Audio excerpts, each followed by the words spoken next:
en nuestra serie, Más que un rabino, vamos admirando la vida de Jesús en todas sus facetas y ya estamos en el último día de su vida biológica, de la vida biológica de Jesús en esta tierra, porque su vida es indestructible, puesto que Él es Dios. Sin embargo, Él se humilló hasta lo sumo y tomó forma de hombre y tuvo un cuerpo que funcionó biológicamente de manera similar al nuestro. Y ese cuerpo, luego de este día, va a ir a la cruz del Calvario. Y en este último día pasaron varias cosas, pero lo más importante es que todo lo que sucedió fue alrededor de esta celebración, lo que nosotros solemos decir como Pascua, que estamos intentando denominarlo con su nombre en hebreo, no para hacernos los raros ni los difíciles, sino para limpiar un poquito nuestra mente de los conceptos que nosotros tenemos de Pascua, ¿sí? Porque a cualquier niño vos le preguntás qué es la Pascua y se imagina un conejo y un huevo de chocolate, ¿sí? Entonces, la única forma de que no nos pase eso, ni a los niños ni a los adultos, es usar otra palabra, ¿sí? Entonces, si aprendimos a decir WhatsApp, podemos aprender a decir Pesaj, ¿no es cierto? Bien, entonces, estamos en la víspera de Pesaj, que significa pasar por alto, porque precisamente eso fue lo que sucedió en la primer Pesaj.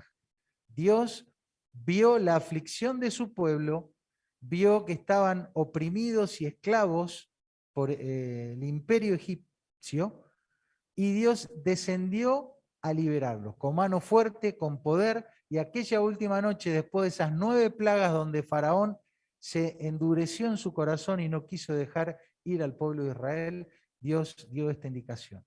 Tienen que matar un cordero, asarlo, comerlo y con su sangre pintar el dintel de las puertas. Y esa noche el juicio de Dios iba a venir sobre todas aquellas casas que no tuvieran la marca de la sangre del cordero. Y fue un juicio tremendo, de gran mortandad. Pero ese juicio pasó por alto en todas las casas que en obediencia al mandato de Dios sacrificaron el cordero y fueron salvos por la sangre de aquel animal. Y Pesaj es eso, es pasar por alto y es también en un sentido hablar del cuerpo del cordero sacrificado. En ese último día Jesús tuvo una última cena con sus discípulos. Recuerdan que el domingo pasado hablamos de la cronología, de cómo se disponían los comensales, de algunos detalles de esa cena y de esa didáctica tremenda que usó Jesús al lavar los pies de sus discípulos, mostrando ese ejemplo de humildad, de servicio, esa prueba de amor a los suyos e incluso esa prueba de amor por sus enemigos, porque lavó los pies de Judas, de aquel que le habría de entregar. ¿Por qué? Porque el Hijo del Hombre, Él, Jesús, no vino para ser servido, sino para servir y para dar su vida en rescate por muchos. Esa celebración de Pesaj tuvo su orden, su lugar, su fecha, su modo de celebrar, y eso ya lo habíamos visto en Levítico, el día que se hacía, el 1 de mes, el día más importante en un sentido en el calendario hebreo, al día 14 del mes, que coincide con la luna llena, entre las 2 tardes, es decir, después del mediodía, alrededor de las 3 de la tarde es el momento en el cual se sacrificaba el cordero. Y estuvimos trabajando un poquito sobre este calendario que lo vamos a seguir viendo porque tenemos que seguir aprendiendo sobre la cronología. ¿Qué día murió el Señor? ¿Qué día resucitó? ¿Qué día resucitó? Ah, Waldo se ríe. ¿Viste esa risa de nervios? Cuando vas a dar un examen y te preguntan justo la que no sabes, de nervios, ¿sí? Bueno, pero Waldo se ríe por otra cosa también, porque siempre hablamos de estos temas con él. Bueno, pero eso es tema para otro momento. Muy bien. Y lo que sí quiero recordar es cómo funcionaba el calendario. ¿Recuerdan? Es importante porque nos permite ir entendiendo varias cositas que van sucediendo. Entonces, los días clave serían el 13, el 14 y el 15, con la particularidad de que en el calendario hebreo los días no comienzan a las 12 de la noche, ni al amanecer, sino que comienzan al atardecer del día anterior. Entonces podríamos decir que un día va de 18 horas hasta las 18 horas del día siguiente. Por lo tanto, nuestro día 13, que terminaría para nosotros a la hora 0, a las 24 horas, en realidad para ellos terminaba al atardecer nuestro. De las 18 horas de nuestro 13, para ellos ya es 14, hasta las 18 horas de el 14 de ellos, que para nosotros ya sería 15. ¿Sí? Y en esas 24 horas del día 14 viene la preparación de la Pascua, y que sería nuestra tarde-noche del 13, y el sacrificio del Cordero, que se hace a las 15 horas del día 14 propiamente dicho. ¿Estamos? Habíamos dicho que en esa preparación para la Pascua era fundamental la limpieza del hogar donde se iba a comer el Cordero y la cena de Pascua, porque insistimos que la Pascua es una cena, es una comida a la noche, es una cena familiar, es una cena familiar. Y la limpieza a fondo tenía que ver con quitar todo vestigio de levadura, todo lo que pudiera estar leudado. Según el esquema de ellos, si vos juntás cualquier tipo de harina con agua, después de 2 horas, eso ya se considera leudado. ¿Sí? Y me parece que es menos, que 18 minutos, ahora que me vino a la mente. Y tienen 2 tipos de leudado, el leudado joven y el viejo. Bueno, pero ese es otro tema, aunque aparece eso en 1 Corintios 10, lo hablaremos en otro momento. Pero ahí está, los niños van con sus padres ya la noche anterior, lo que sería para nosotros 13 a la tardecita, que para ellos ya empieza el 14, van ahí con una luz, una lámpara, a empezar a sacar todo residuo de hametz o hametz, ¿sí? Y ¿por qué esto? Porque la levadura es un símbolo, una simbología de pecado. Entonces se espera que ese día todo el mundo se prepare físicamente con este ejercicio y se prepare de corazón para decir, quiero celebrar la Pascua limpio, sin presencia de pecado, ni en mi casa, ni en mi vida. Habíamos visto los acontecimientos, cómo los discípulos fueron a preparar la Pascua, ¿sí? Le preguntaron a Jesús, Jesús les dio toda una indicación, tenía que encontrar un hombre que llevaba un cántaro de agua, fueron a un aposento, ¿sí? Y dice que ahí estaba un gran aposento alto, que podría haber sido algo como lo que vemos acá arriba, ¿sí? Y estaba todo allí dispuesto y prepararon la Pascua. Esta palabra preparar es clave. ¿Por qué? Porque no es lo mismo preparar que comer, ¿sí? Entonces la preparación era fundamental para todo lo que había de suceder. Y efectivamente, Juan nos da este dato y nos dice que la cena que ellos tuvieron fue antes de la Pascua, ¿sí? Entonces, antes de la fiesta de la Pascua, ellos tuvieron la famosa última cena. ¿Cuándo fue entonces esa cena? Acá, ¿sí? Acá. Ya es día 14 para ellos, pero es lo que sería nuestro 13 a la noche. La última cena, en lo que sería la noche del 13 para el 14. Ese día 14 a las 3 de la tarde Jesús muere, y era el día, como dijimos, que se sacrificaban los corderos para la Pascua, y por eso Jesús, que es el Cordero de Dios que quita el pecado del mundo, no iba a morir un día antes, un día después, tenía que morir ese día. Y luego venía propiamente la cena de Pesaj propiamente dicho, ¿sí? Entonces quiero destacar esto para que ustedes vean este detalle. Sin embargo, hicimos notar que la última cena, esta última cena del 13 para el 14, tuvo casi todos los mismos elementos, la misma rutina, el mismo protocolo que lo que sería una cena de Pesaj tradicional, ¿sí? ¿Por qué? ¿Por qué tuvo eso? Bueno, primero porque era bastante común eso, por eso se insiste tanto en la preparación. Podía haber la noche anterior, digamos, la víspera de una festividad importante, podía haber algún tipo de cena especial en conmemoración de lo que se venía, lo que sería la previa. Y además de eso, hubo otro motivo. Cada celebración de Pesaj, cada cena, tenía un orden, ¿sí? Tenía un orden que es lo que se conoce como el ceder, un protocolo, qué se come primero, qué se come después. Y todo ese orden tenía un objetivo. ¿Por qué? ¿Por qué todo ese protocolo? Uno de los objetivos centrales y principales era hacer una narrativa de por qué estaban comiendo y que sea una forma de instruir a las generaciones, a los niños, de algo que ya a esta altura había pasado hacía 1400 años. ¿No? Se dan cuenta cómo ellos, a través de esta cena que se celebraba todos los años, pudieron mantener vivo y en la memoria de todos algo que había sucedido hacía 1400 años. ¿No?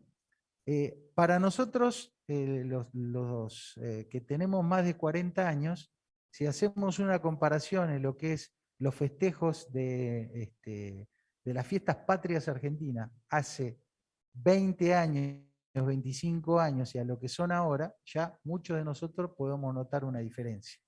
Y sobre todo una diferencia entre lo que es aquí Formosa, que todavía es muy tradicional, y lo que pueden ser otras ciudades. Nosotros vivimos en Buenos Aires y lo primero que nos llamó la atención es la pobreza de todos los actos públicos para recordar las fechas patrias nuestras. ¿Sí? Y tenemos 200 años de historia. Te aseguro que dentro de 50 años los chicos no van a saber poco y nada de nuestros próceres. Sin embargo, ellos 1400 años después conservaban fielmente todos esos contenidos. ¿Por qué? Porque eso ya Dios lo había previsto. Esto estaba previsto por Dios. Y cuando Él instituyó Pesaj, allí en Éxodo, dijo así: guardaréis esto por estatuto para vosotros y para vuestros hijos. ¿Hasta cuándo? Para siempre.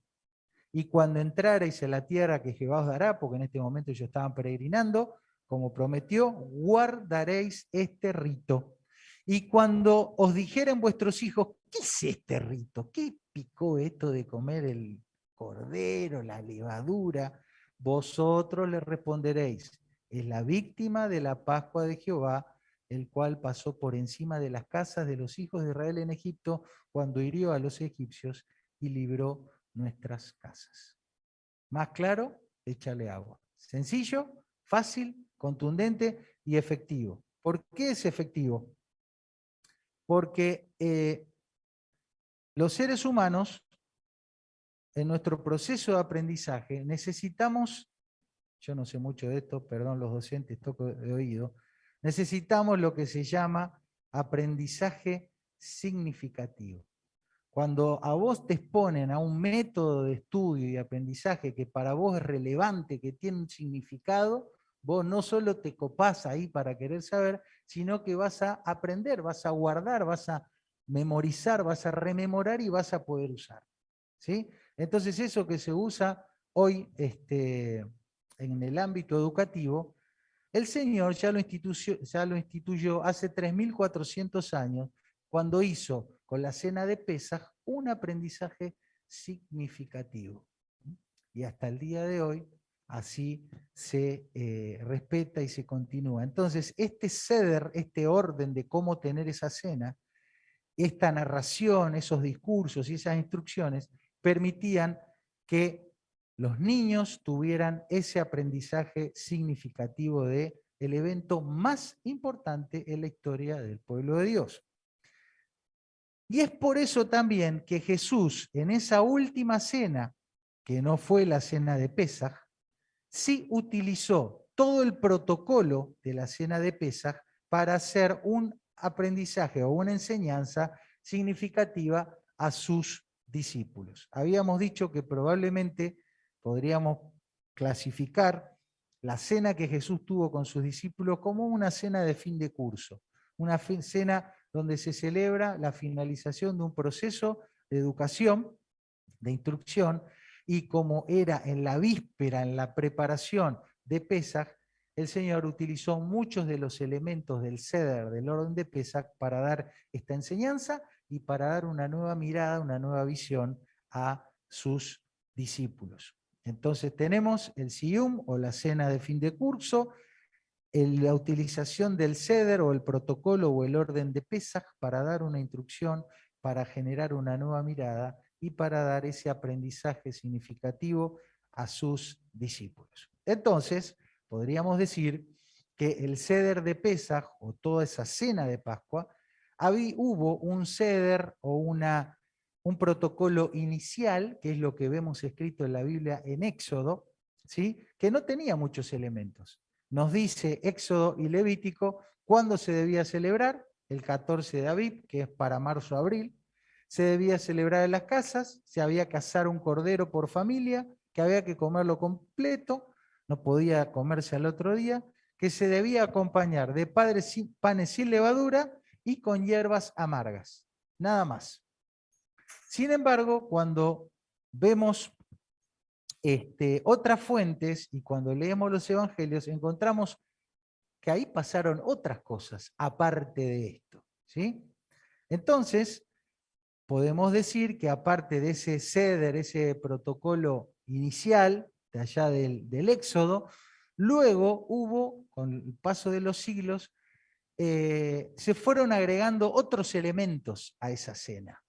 Y es lo que podríamos llamar un ceder tradicional, es decir, tuvo la incorporación de tradiciones orales, de costumbres, ¿sí? Como tenés vos y como tengo yo, costumbres distintas a la hora de sentarnos a comer una cena especial con la familia. Esos relatos o esas tradiciones orales fueron variando y se fueron enriqueciendo y se fueron modificando en el judaísmo y en sus diferentes variantes, por la incorporación de tradiciones e interpretaciones posteriores.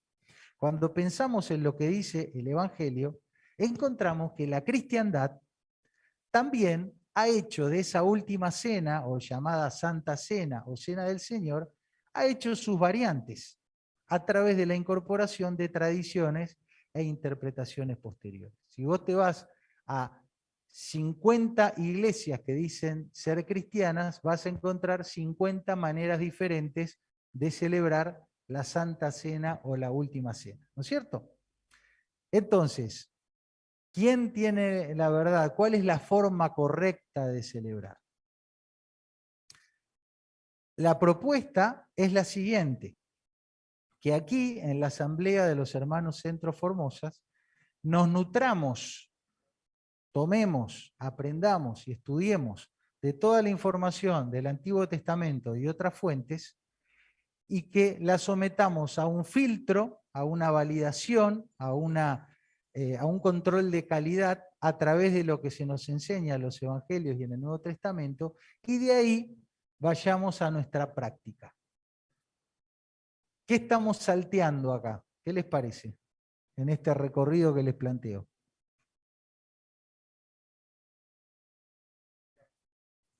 El ejercicio intelectual que deberíamos hacer es saltear las tradiciones y las costumbres que no se corresponden o que no son exactamente tal y como se nos enseña del Antiguo Testamento, de otras fuentes judaicas y la validación que se da en los Evangelios y en el Nuevo Testamento. Ya van a entender al final del estudio a qué me estoy refiriendo.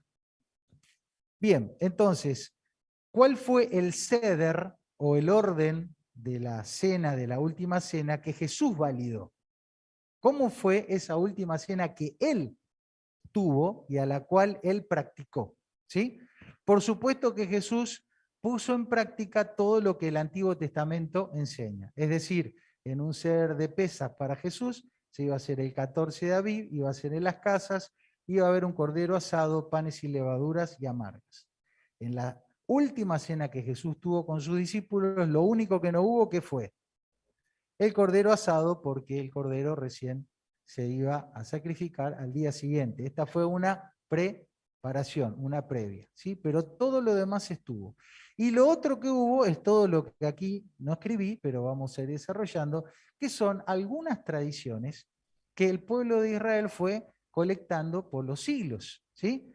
Eso está todo documentado y hay, dentro de las cosas que hizo Jesús esa noche, vamos a ver que hay cosas que son ya desde el segundo siglo antes de Cristo, es decir, tradiciones que venían de 200 años antes de Cristo y tal vez antes, pero esas son las que están documentadas. Una de las cosas que más llama la atención que Jesús incorporó en su Seder, en su última cena, y que no figuran en el Antiguo Testamento, es que las copas de vino. ¿Sí? En ningún lado en el Antiguo Testamento dice que en Pesach se debe tomar vino. Pero sin embargo, cuando leemos ahí, ¿qué tomó Jesús con su discípulo? Vino. ¿Sí? Entonces, vamos a ver cuál es la información. La información de la tradición oral y escrita anterior a Jesús y que Jesús incorporó en su Seder, es que había 4 copas. ¿Sí? Cada copa, decía, 4 brindis. ¿Sí? 4 brindis. No es que se tomaban 4 litros de vino y salían todos borrachos. 4 brindis. ¿Sí?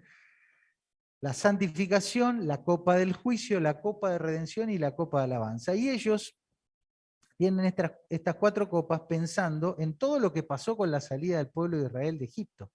Dice que Dios los redimió con un brazo extendido, los sacó, la copa de redención. Dice que Dios hizo juicios grandes, por eso hay una copa de juicio. Dice que Dios lo iba a tomar como su pueblo, y eso tiene que ver con la santificación. Dios lo santificó, lo separó, lo distinguió como su pueblo. Y una copa de alabanza porque después hubo festejos. ¿Sí? La santificación, Dios los separó y los distinguió, aquellos que estaban en... Voy a sacar esto porque no puedo respirar.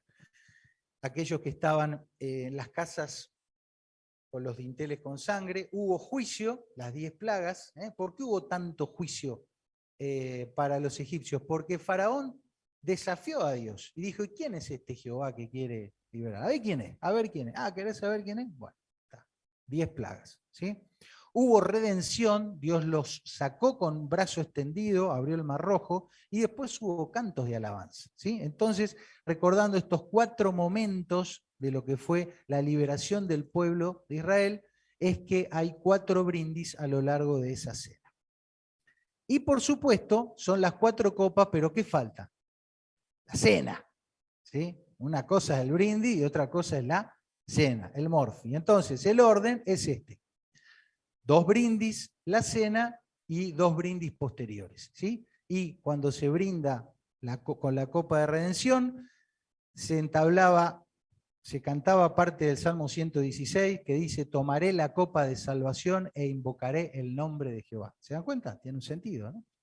Y después al final se cantaban ciertos coros, ciertos cánticos de alabanzas que están en los últimos himnos, sobre todo el Salmo 136, como lo ven ahí, voy a acelerar un poquito. Bueno, fíjense, ahora vamos al relato, ¿sí? Lucas 2:20 dice, de igual manera, después que hubo cenado, o sea que lo que se va a contar ahora viene después de la cena, tomó la copa, diciendo, esta copa es el nuevo pacto en mi sangre que por vosotros se derrama. El apóstol Pablo dice, asimismo tomó también la copa después de haber cenado. Y en otro pasaje, Pablo dice, la copa de bendición que bendecimos no es la comunión con la sangre de Cristo. ¿A qué copa hace referencia?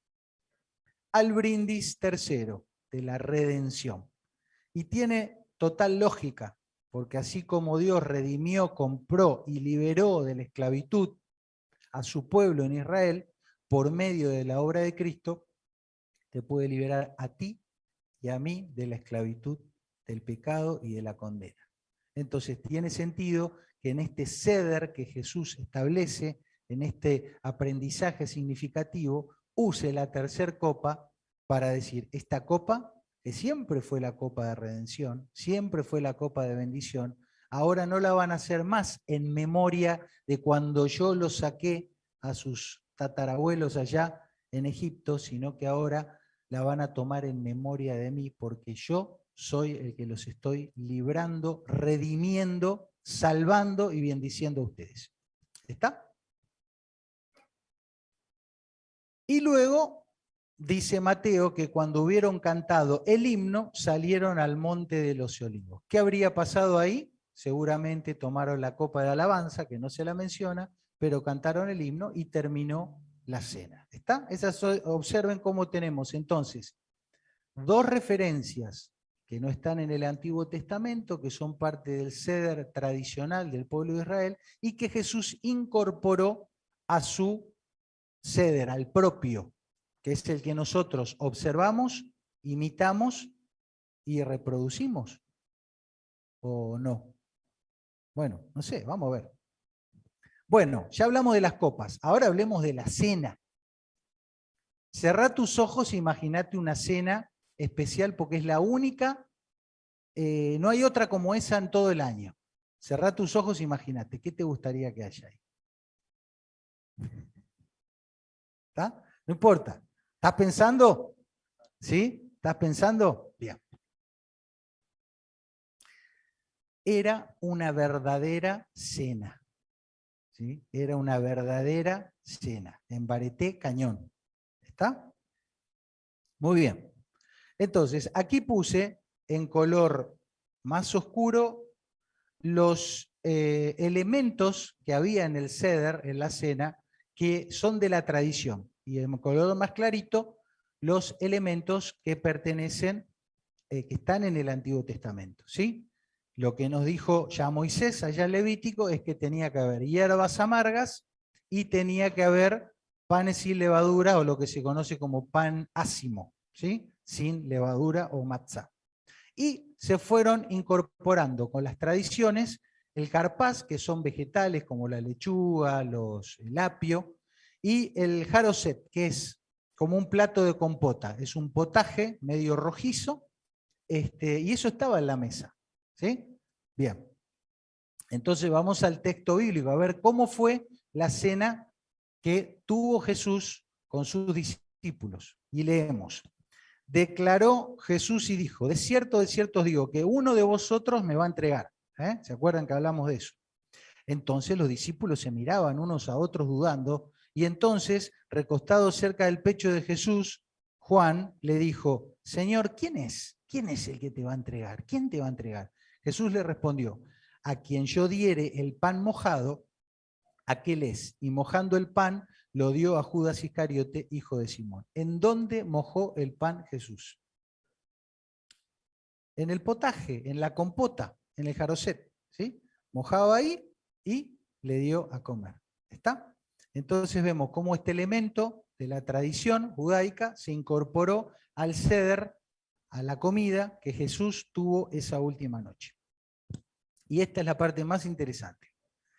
Dijimos que ellos comían pan sin levadura, un pan chato, como una torta parrilla, ¿no? Pan ácimo. Tradicionalmente, esto no lo dice el Antiguo Testamento, cada comensal tenía 3 panes, ¿sí? Y el del medio se partía, se quebraba al medio, ¿sí? Todo esto es la tradición. Se partía. Su nombre era una parte de ese pan, se iba a comer normal, pero una de esas partes que se partía tenía un nombre propio, ¿sí? El nombre era aficomam. Es una palabra rara para nosotras, viene del griego, pero se incorporó al lenguaje hebreo. ¿Qué es lo que significa aficomam? Observen. Su nombre técnicamente significa el que viene después o el que viene de nuevo. Iba en el medio, se partía, se escondía, es decir, era como un jueguito que se hacía en la mesa, ¿sí? Acuérdense, esto servía para los niños, para enseñar a los niños. Entonces, se partía el pan y el aficomán se ponía en una servilleta y se escondía.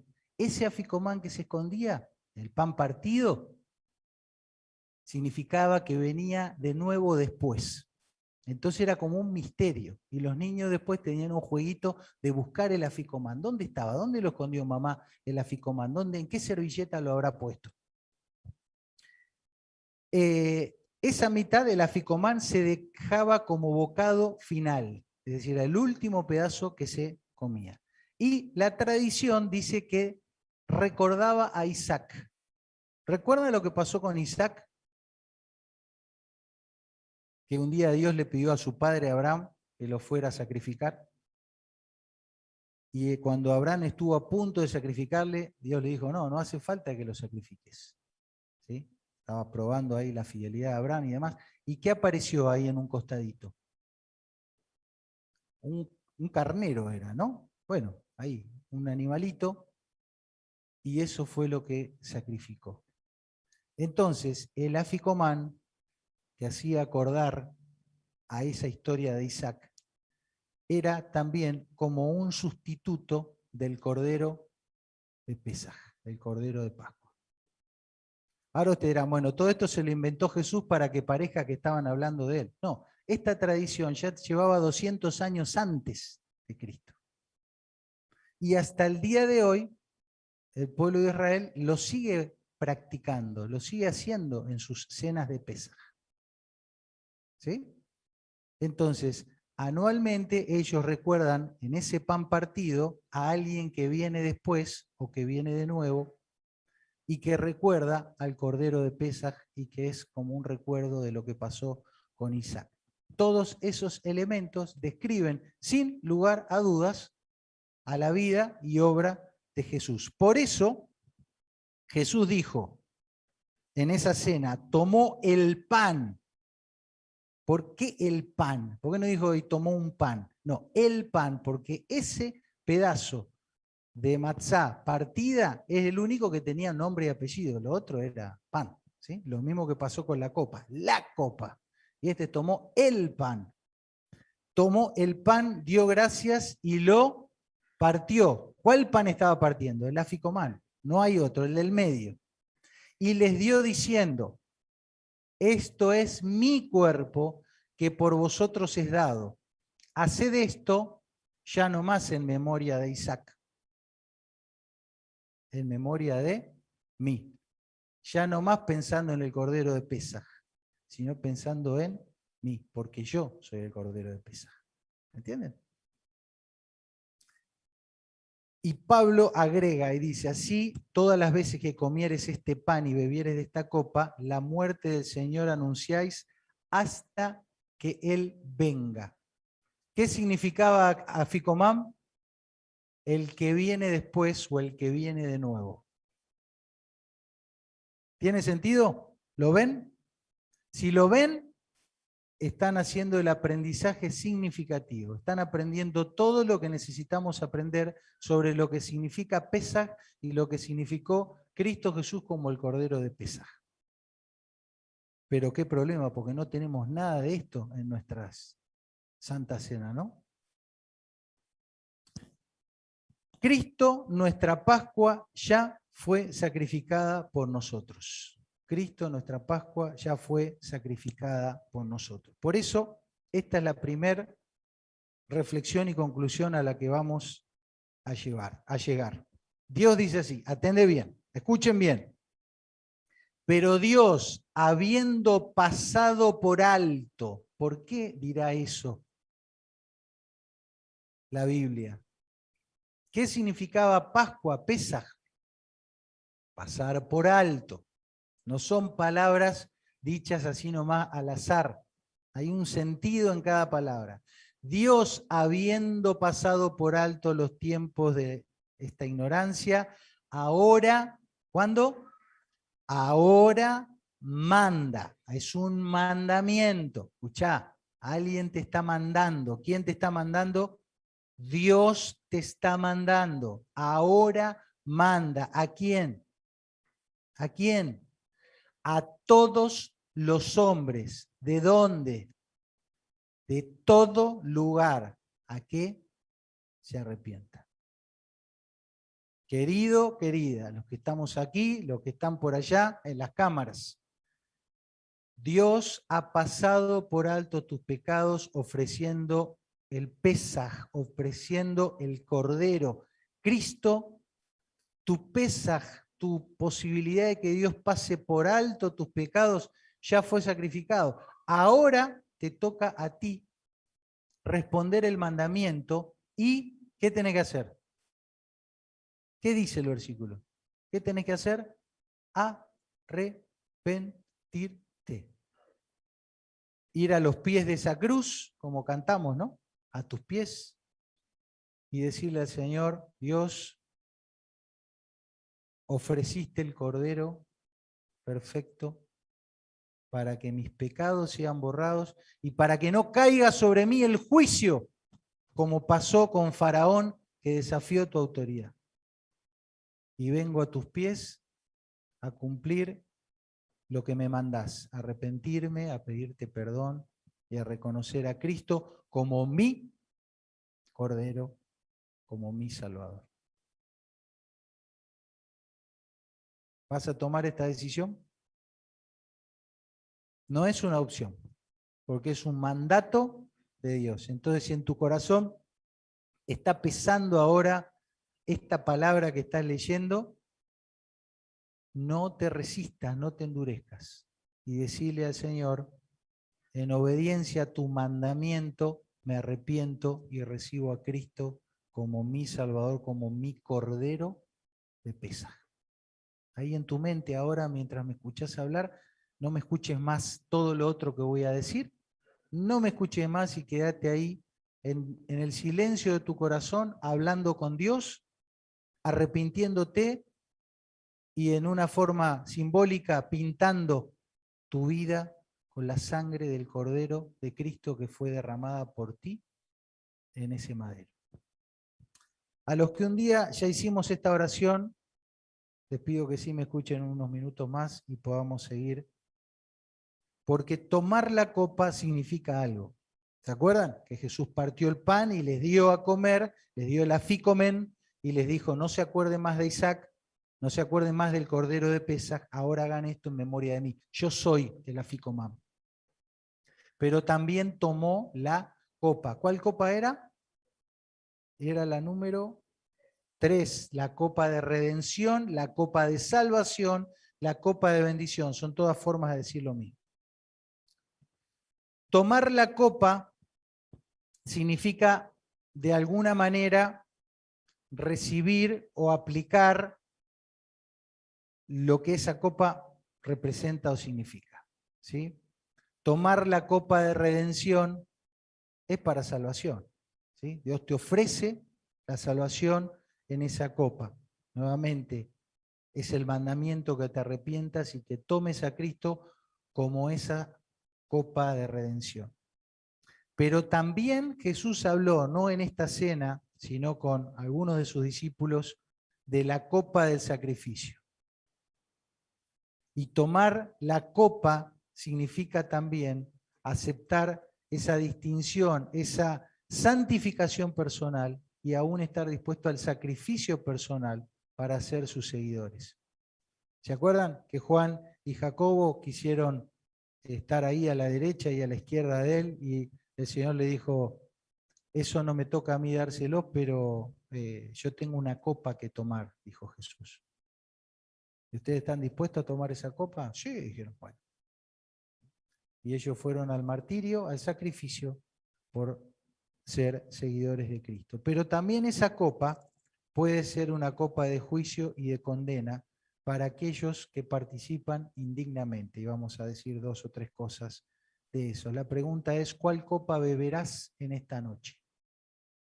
La copa de salvación es la invitación que hemos hecho. La copa de santificación para distinguirte como un discípulo de Jesucristo, aunque eso implique un sacrificio. Y espero que no tomes la copa de juicio ni de la de condena. Participar indignamente es participar sin santidad, participar sin subordinación al Señor y participar sin tener un correcto sentido de cuerpo. Sin un correcto sentido de cuerpo. ¿Qué es o qué significa el cuerpo de Cristo? Y acá vamos a mencionar 2 o 3 cosas. ¿Qué es lo que realmente estamos celebrando cada domingo? Aquí en este lugar cada domingo se celebra la Santa Cena, la Cena del Señor, que rememora o replica o copia lo que el Señor hizo con sus discípulos, ¿sí? Entonces, como dijimos, tal vez sea tiempo de hacer este ejercicio y revisar si lo que estamos haciendo tiene una coherencia con el Antiguo Testamento, con otras fuentes, y no solo eso, sino especialmente con lo que vemos a la luz de los evangelios y de los escritos apostólicos. Entonces, lo primero que vemos es que lo que el Nuevo Testamento nos manda a celebrar es ¿qué cosa? ¿Una qué?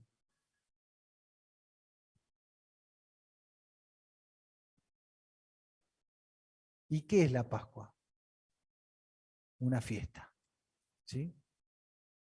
¿Observan el paralelismo? Limpiados de la vieja levadura, ya hablamos de eso, significa pecado, porque nuestra Pascua, que es Cristo, ya fue sacrificada por nosotros.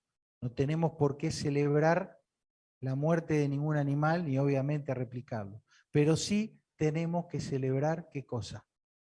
La fiesta. Tenemos que celebrar la fiesta. Tenemos que celebrar la fiesta. Tenemos que celebrar la fiesta. Ese es el mandamiento. ¿O no? Esta es nuestra fiesta. ¿Recordás lo que vos te imaginaste cuando te dije una mega cena única en el año? ¿Se parece a esto?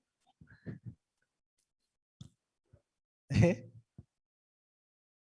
¿Por qué la fiesta, la cena de Pesaj, para nosotros se reduce a esto? ¿Por costumbre? Puede ser. ¿Por ignorancia porque no sabíamos todo lo otro? Puede ser. ¿O por inmadurez? Les propongo que en nuestra época, por lo menos en mi caso, yo hice este ejercicio, esta autoevaluación, celebramos así la cena del Señor por costumbre y por ignorancia.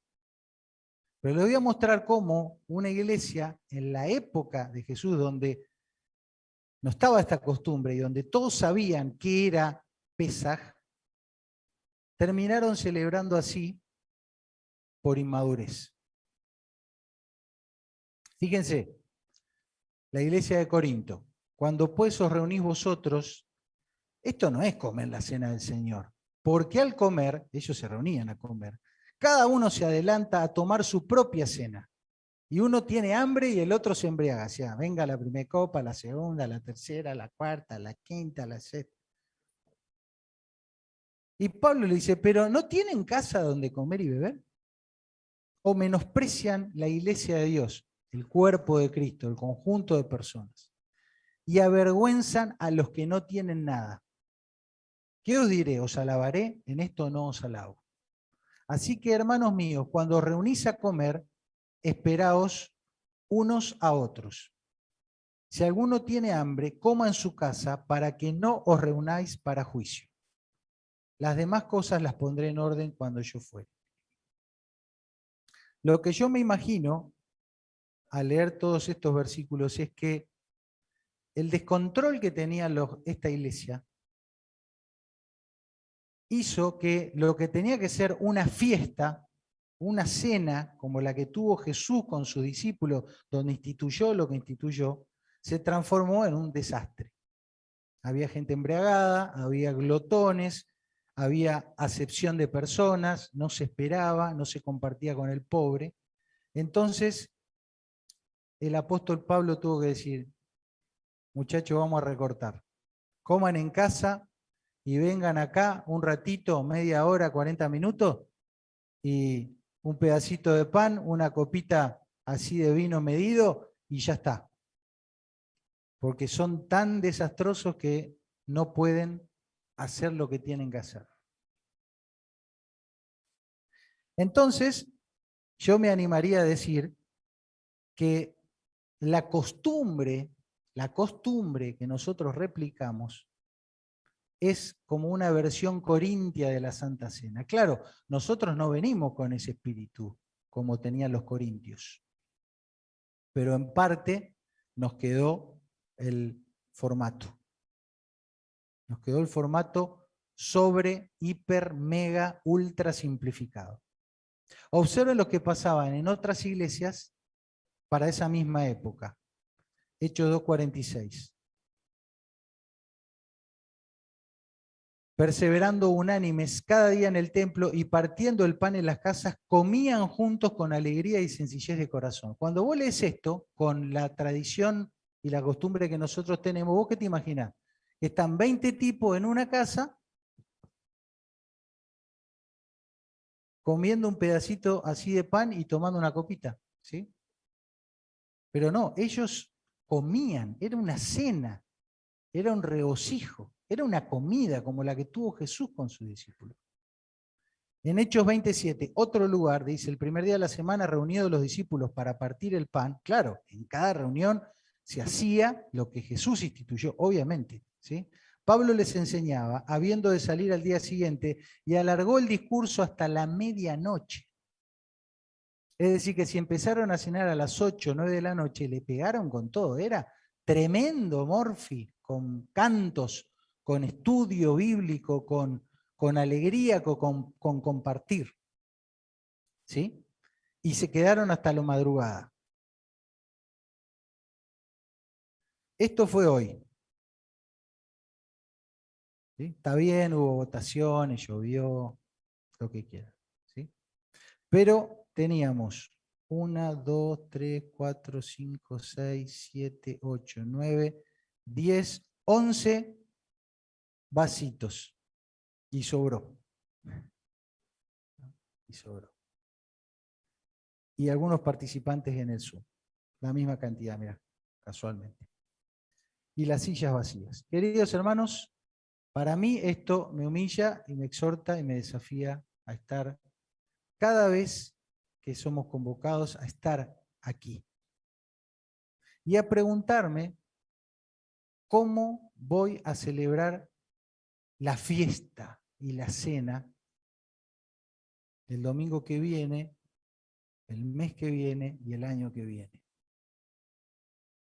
¿Cómo lo vamos a celebrar? Todavía no sé cómo. Personalmente me encantaría, aunque sea una vez al año, tener una cena como la que tuvo Jesús con sus discípulos. Y me encantaría que podamos tener grupos pequeños y que en varias casas al mismo tiempo podamos tener varias cenas de verdad, celebrando y regocijándonos como aquellos discípulos con Jesús o aquellos discípulos con Pablo y con los apóstoles, cenando y hasta tarde, hasta que las velas no ardan. Y de alguna manera empezar a cambiar la versión corintia de la cena para volver al ceder de Pesaj que Jesús instituyó. Que Jesús instituyó y el cual por costumbre e ignorancia no lo hemos conocido. Pero lamentablemente ahora lo estamos empezando a conocer. Entonces, independientemente de si comemos pollo o asado, ya tenemos el desafío de venir el próximo domingo,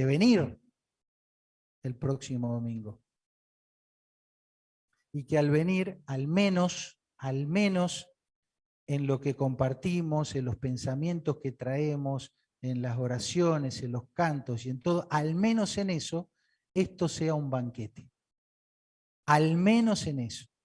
Y ojalá en breve podamos tener el banquete espiritual y el banquete, el permitido, ¿no? Hacemos dieta toda la semana y tenemos una cena como tiene que ser en todos los aspectos. ¿Para qué? Para seguir teniendo nuestras enseñanzas significativas. Y cuando venga Sofi, cuando vengan los chiquitos y vean qué es todo este lío que hacemos, les explicamos que ese pan partido es el cuerpo y es en memoria de Él, que esa copa es la copa de bendición y que estamos comiendo juntos porque valoramos el cuerpo de Cristo, porque lo distinguimos como algo santo, porque nos gusta estar entre nosotros porque disfrutamos de compartir y porque expresamos la alegría cantando y comiendo. ¿O acaso vos no comés con tus seres queridos cuando estás contento y estás festejando algo? ¿Quién de ustedes festeja su cumpleaños con una puntita de galletita o pan duro y un sorbo de alguna bebida? ¿Quién de nosotros hace eso? Ni el más cortado, ni en la malaria más grande hacemos eso para una celebración familiar con los seres amados. ¿Qué es lo que vamos a hacer con el Señor? El Señor nos bendiga y nos dé sabiduría.